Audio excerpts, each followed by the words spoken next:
Welcome back to Off the Couch with the Psych Guys. My name is Timothy Meyer, joined with me as always with Dr. Konstantin Lukin. So Konstantin, obviously we're talking, you're a guy, I'm a guy, we're both therapists. So we're going to talk more about men's issues. For sure. What's something that you hear, all the time with men? I see men generally in the age range between like 30 and 65. That's generally the kind of the population that I see. How to balance life in an effective way. I know that sounds general, but oftentimes when you really get to the nitty gritty, the bigger question that's really what it comes down to. How do I balance my life with work, with being a good father, showing up as a husband, and also taking care of yourself, right? I think what's been happening, like the quote unquote the 1950s mentality, like where the guy doesn't really take care of himself. All he does is work, really is shift. I mean, it's been like 80 years, but it's definitely in the past couple of maybe a decade or two has been really shifting where men are beginning to physically take care of themselves, emotionally taking care of themselves, stepping up as parents. Even in the judicial system, you see more and more equal parenting time if people get divorced, right? So the presence of the father is really valued more than ever. And I think a lot of the time during therapy, because the men that I see, their fathers were probably, the 1940s, 1950s-ish dads, right? So they are looking for a different way of how to meet the demands of 2020s. Yeah. I saw something interesting. Couldn't tell you where I saw it or when I saw it, but there was some sort of statistic about, fathers in, let's say, like the 80s, how many diapers they changed. And most fathers who were parenting in the 80s, they said, oh, like none. And nowadays it's a whole lot more. So even if we're looking at the metric of diapers, fathers are so much more, I don't want to say present nowadays, but you're right, that sort of norm has shifted. Sure. And I think with that, I guess the consequence is that, men nowadays are wearing way more hats than they did in the past, right? They have to be, going to work and doing a good job at work and, being a good father and a good husband. And also you have to take care of yourself, right? So I find a similar thing with folks. They come in and they're just these balls of stress and anxiety because they're always going from one thing to the next, and they're trying to kind of like squeeze everything in, all of these things that we feel like we have to do. Right. And it's almost like there's not enough hours in the day for it. It really, sometimes there isn't, and that's why I like to pose this question out there, like, well, then how do we manage life, right? Because a lot of the times, at least in my experience, people come in, they have like a very, I don't want to say short-sighted, but very myopic view of like just shifting from one to another, and not zooming out and see, oh, you know what I'm struggling with? I'm not really sure how to get 4 or 5 different parts of my life to work seamlessly. Right, so I really like sometimes to zoom out and say, oh, wow, you're doing at work and there's pressures there and the wife and the this and the that, right? So I try to zoom out and say, okay, well, what's the underlying concern here? There's a lot of different parts to your life. And what you and I think, are trying to talk about, because you're stressed, you're overwhelmed, you are coping maybe with it in a not so effective way. So the question might be, how do we zoom out? How do we just assess what's going on on each part of your life? And most importantly, how do we bring attunement, mindfulness, and presence in some of those elements? Because what I'm noticing, I don't know about you, Tim, but like what I've been noticing is that people they're kind of there physically, but really not there mentally. And the emotional presence is really lacking. So they're kind of checking off boxes. I went to my kid's practice. I went to the game. I got my wife flowers. I kind of finished that project and didn't really do a great job, but it's kind of finished. It's on my boss's desk, right? And I kind of exercised, but kind of not, because if I'm honest with it, I went to the gym for an hour, but I was in the bathroom and TikTok for half of the time, right? So then you're assessing, it's like, well, I can see why you're stressed, because you're not really showing up. You're just going from one to another. I don't know if that's something that you've experienced. Yeah, exactly, right? So personally, honestly, a bit, and also hearing from other folks, guys, really, it's so much more of the experience of, I'm at work, but I feel guilty that I'm not home with my kid. Right. right? Or I am, I don't know, with my kid, but I'm concerned that I have so much work to do and there's 10,000 emails in my inbox, right? So, it's almost like a lot of us are doing the things, but our mind is so concerned and worried about the other thing that we're not doing that we're never fully present in the thing that we're doing. Right.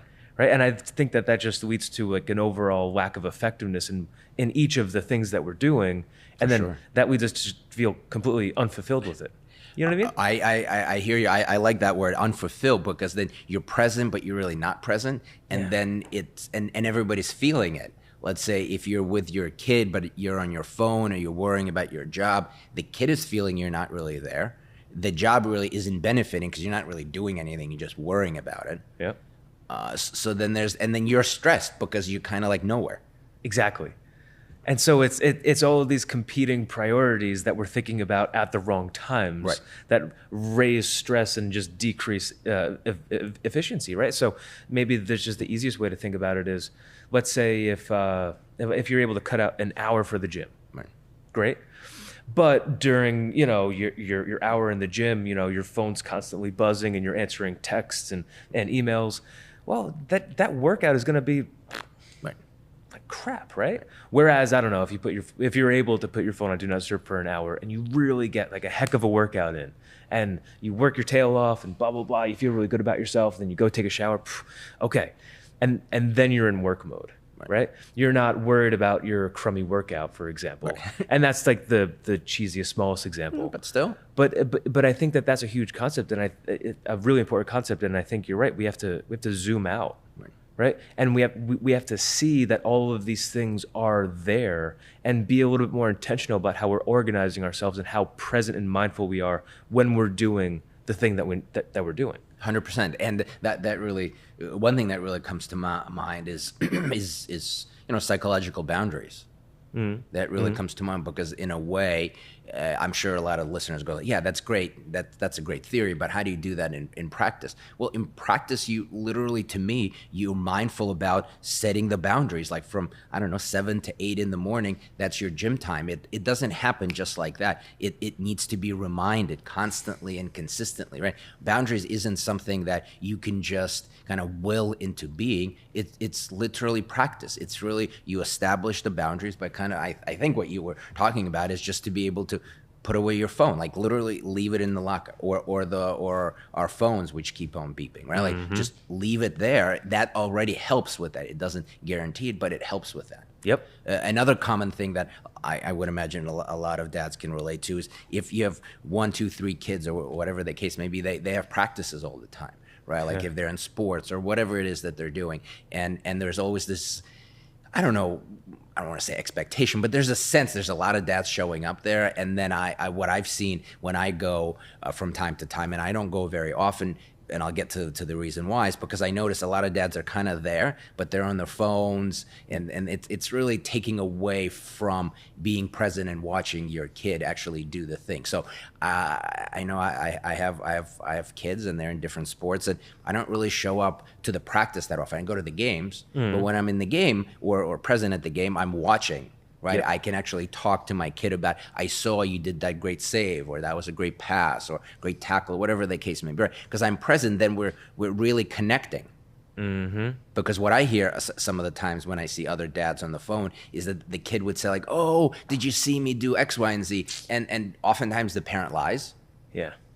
Right. Yeah. But the kid can catch on to it from time to time, right? Because all they got to do is glance and see the dad on the phone or whatever, or talking to somebody else, and that kind of takes away from that presence. So to me, boundaries, being able to really attune to the situation in hand, be it exercise, be it having dinner with your wife, or being present with your kids, it's really about training your mind to be present.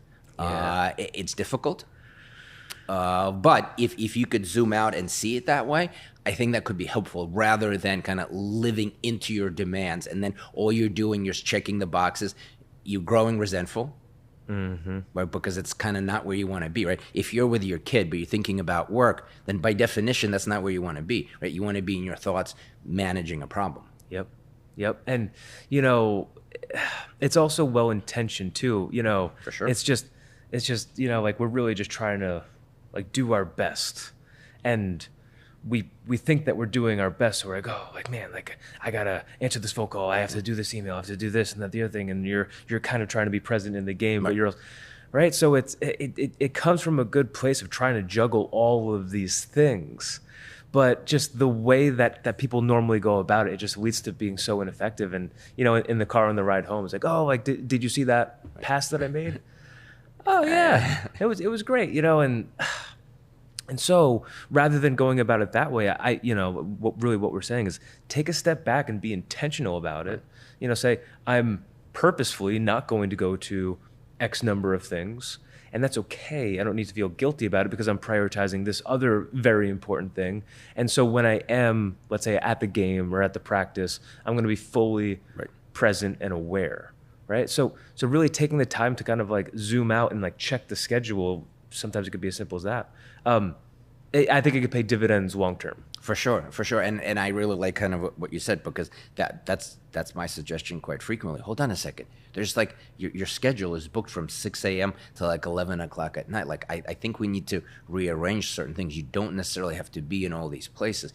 Yes. Could your mind go with like, well, it would be great if I go. Yeah. But this is where zooming out and being present. Sometimes being a balanced guy means sometimes taking things, only doing it for yourself, only doing it for somebody else, but also being able to say no, that you're not going to something. And that in theory, if you went, it could have been beneficial, but you're creating a boundary because you know your own limits, right? Because no dad is at his best if he is resentful. Yep. And there's no shame in that, right? I think all the messaging that we get is that, you know, like you have to be the best dad in the world. You have to be the best husband, the best employee, the best, you know, self-care person, you know, fit person for the rest of your life.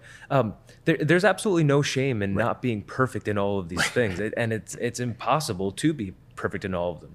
I think that if we're intentional about doing the best that we possibly can in each area, and then being able to, at the end of the day, look at it and say, I did the best that I could in all of my areas, then that's what we got to shoot for. We're never going to be perfect with all of it. 100%. The other thing that was coming to mind is that when you're present, you're really forming memories. Mm-hmm.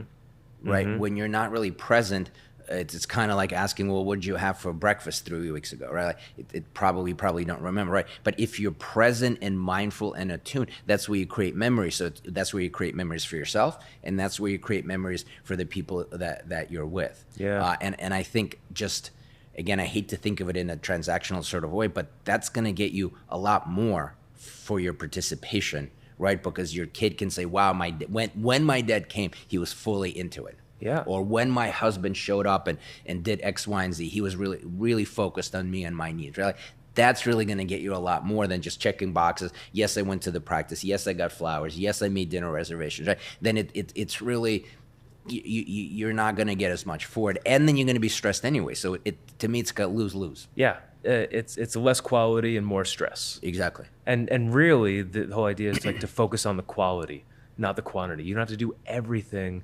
Pick and choose what you're going to do to the best of your abilities and do it, quote unquote, right. Be there fully. Right. Be present. Right.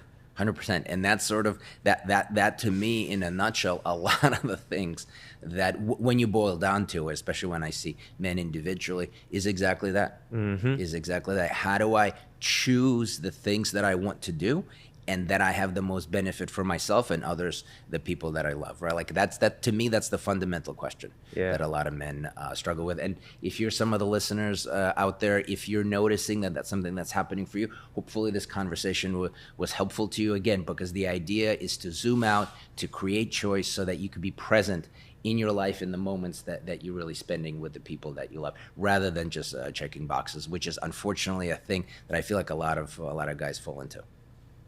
There you go. Well said. All right. Thank you so much, guys, and take care.